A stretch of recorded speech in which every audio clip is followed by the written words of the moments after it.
Bir kıvatların жатыр бүгін қазақ елі ұлықтап деп, осылардың кешегі расында да бабаның ханы мен ананың жасымен келген тұғырлы тәуелсіздігімізді жырлап береміз, жырлай да береміз, мақтанып береміз.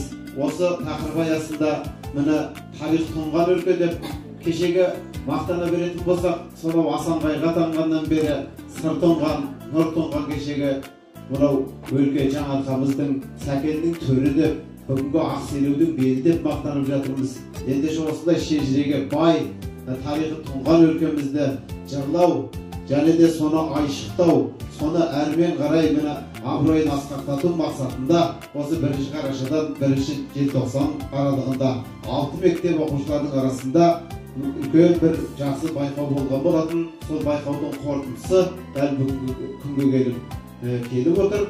Енді қазір марапаттау рәсімі болады. Балалардың сол бүгінгі осы кешке дайындалып келген өнерін көретін боламыз, Алла қаласа. Ендеше осыған баршаларыңыз зейін қойып, бүгінгі кешке салтанатты жиылысымызға қош келдіңіздер.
Jaylawım benim, en jaylawım benim,